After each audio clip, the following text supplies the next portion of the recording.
Hello there, internet friend. Thanks for popping in. If you're new here, hit that subscribe and send this to someone you think will enjoy it. And hey, let me know your city or country. I treasure every comment. Let's get this show on the road. I'm David, 37 years old, living in Seattle. For almost 9 years, I've been married to Melanie. From the outside, we looked like the kind of couple people admire: steady jobs, a lovely home, and what seemed like a solid marriage. But the facade started to crack the night she returned from Brazil. Her flight touched down just before midnight.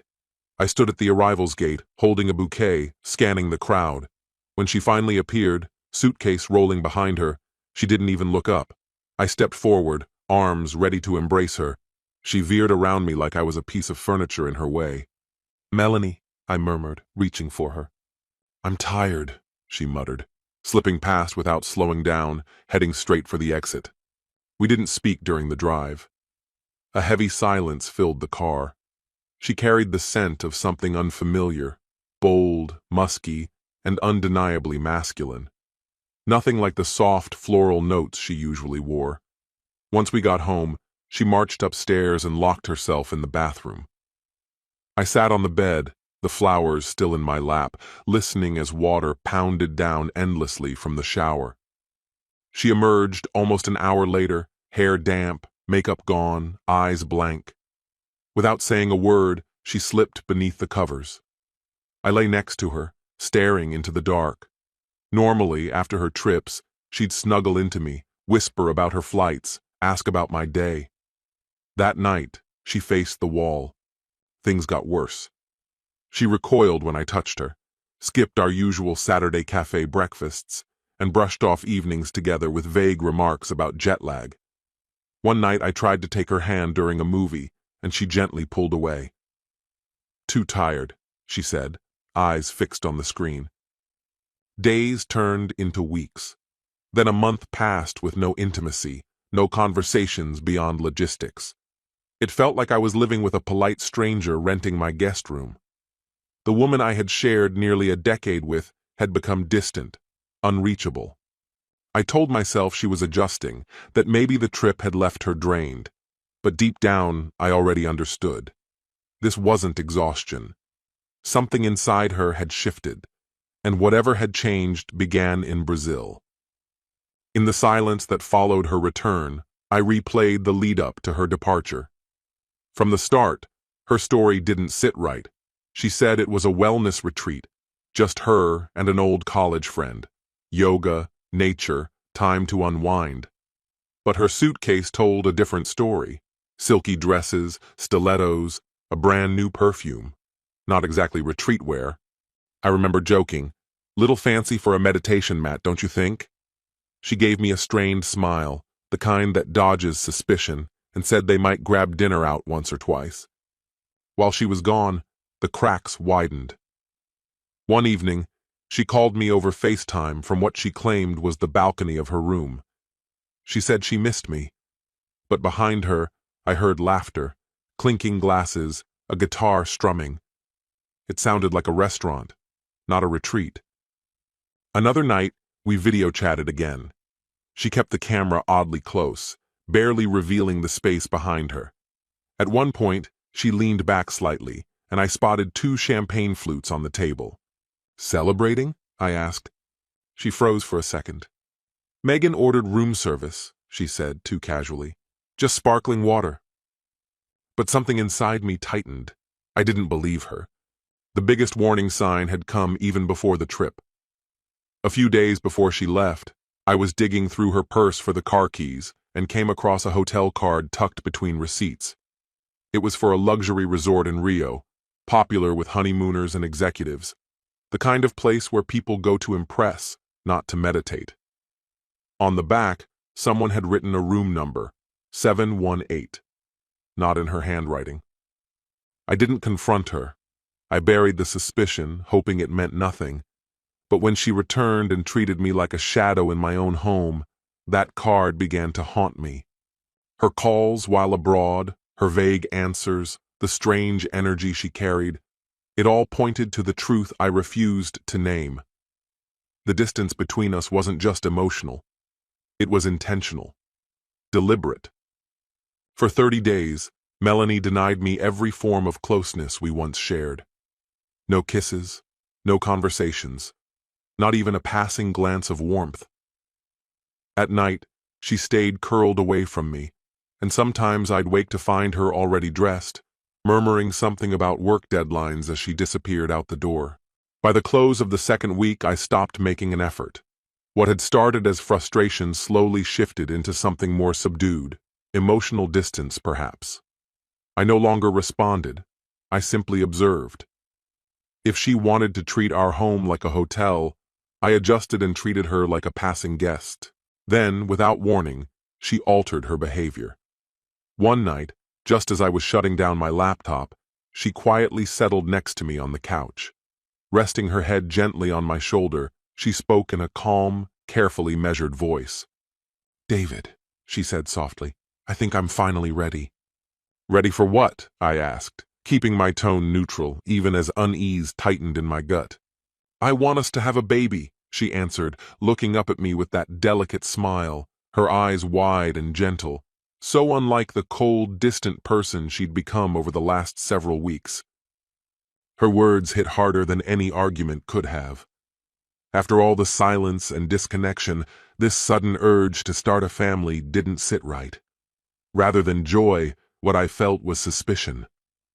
"That's a serious step," I replied with a slow nod.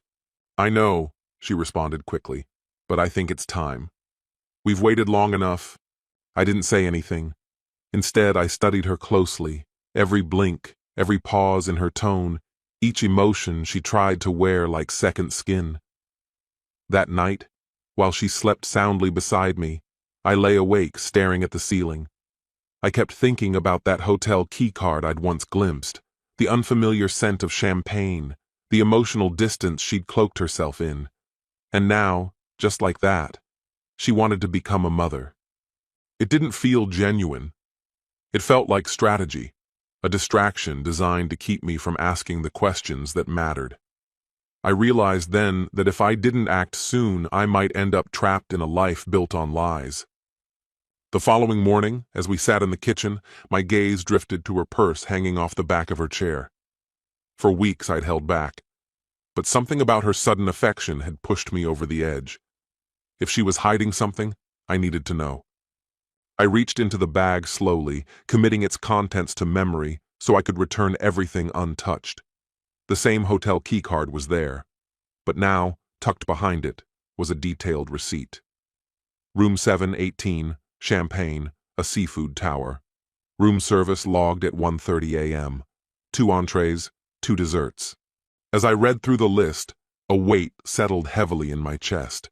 Upstairs, I heard the shower shut off. I rushed to put everything back in order, zipped the purse closed, and sat still. She came downstairs moments later, wrapped in her robe, humming a tune. She kissed my cheek lightly and offered a cheerful, "Good morning," while pouring herself some cereal, her face calm, content, as if she had nothing to hide. Later that day, I made up my mind. I remembered a colleague from years ago telling me about someone he trusted for discreet investigations. Harlan Voss, quiet, methodical, and effective. I found his number and dialed. His voice was deep and steady, no nonsense. "If you've got doubts," he said after I laid it out for him, "they're probably justified. Send me what you've got. I'll handle the rest." I forwarded him copies of the keycard, the receipt, and her travel schedule. Harlan didn't ask many questions. "You'll have answers soon," he assured me. The days that followed were excruciating.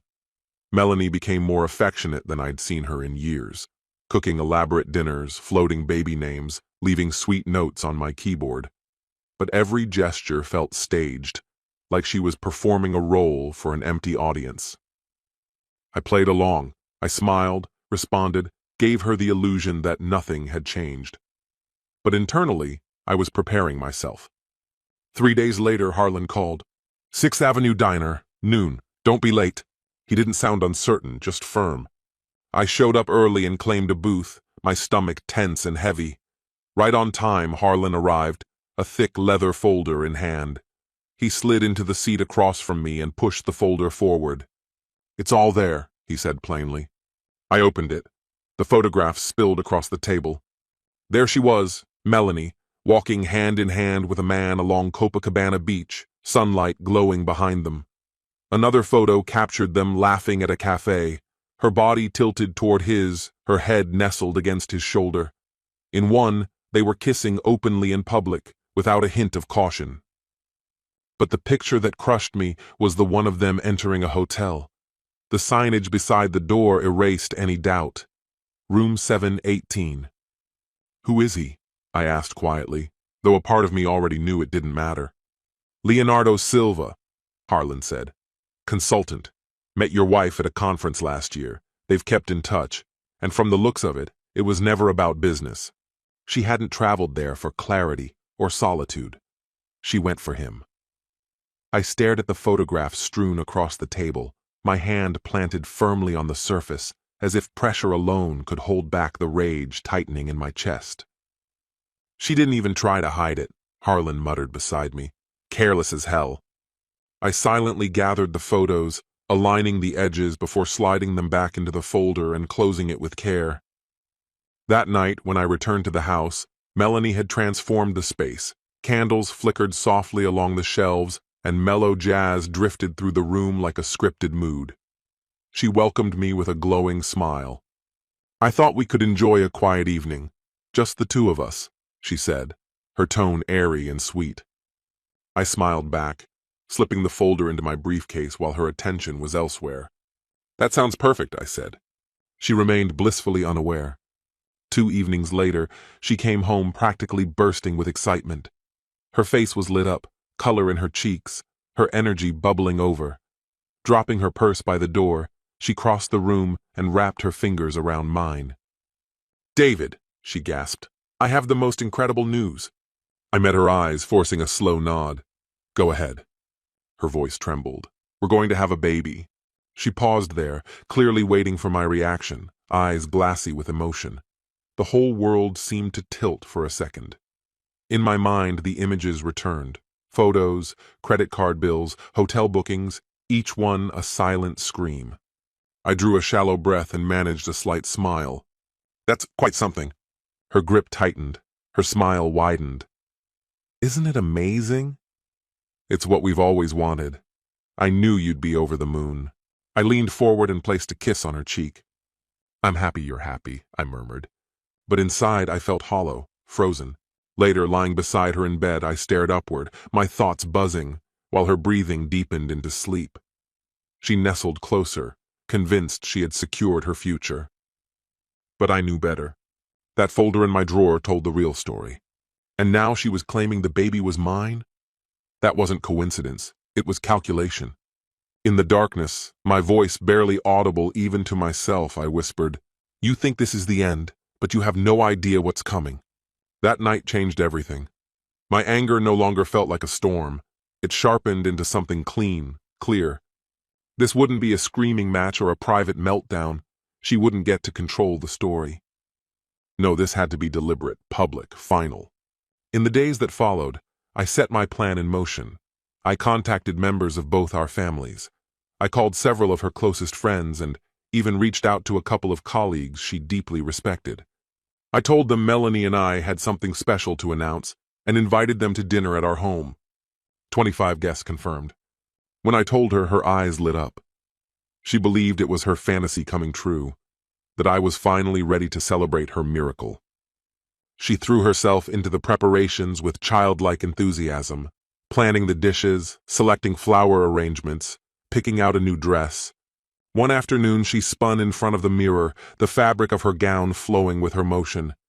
"Don't I look radiant?" she asked with a laugh. I gave her a calm smile. "You'll have everyone's attention." On the evening of the dinner, the house buzzed with warmth and laughter. Melanie floated from one guest to another, glowing like a queen at court. Each time she passed me, she brushed her fingers across mine and whispered, "I'm so excited to share this." Eventually, once everyone was seated, she rose from her chair, her expression composed and glowing with emotion. "Thank you all so much for being here," she said, her voice brimming with affection. David and I have something beautiful to tell you." She took a deep breath. "We're expecting a baby." Applause erupted. Her mother wiped away tears. Her father stood and hugged her tightly. Friends clapped, thrilled by the joyful reveal. Melanie leaned into me, triumphant, her hand sliding into mine. That's when I stood up. A hush settled instantly. I reached down and lifted the stack of envelopes I had placed by my chair earlier. "Before we celebrate," I said, my tone measured, "there's something I need to show you all." I handed out the envelopes one by one, each containing copies, photos, records of transactions, hotel bills, every piece of the truth. Gasps filled the air as papers were opened. The atmosphere shifted like a light switch. Her friends went stiff. Her father's face went pale. Melanie stared at me, her expression unraveling. "David, what are you doing?" she whispered. "I'm telling the truth," I said, my voice steady. "The truth you thought would stay buried." I turned to the room. She's been lying for months. And now she's trying to use this pregnancy to keep the lie alive. But tonight, you all get to see what's really been happening. The silence that followed was suffocating. Melanie stood frozen, her arms at her sides, her hands shaking. Around us, the noise built slowly, whispers, gasps, disbelief. Her performance was over. The aftermath of that catastrophic dinner unfolded rapidly, like a chain reaction of falling dominoes. Her family barely acknowledged her existence. Friends who had warmly embraced her that night stopped responding altogether. At work, the whispers started. The pristine image she once projected had completely crumbled. I scheduled a DNA test.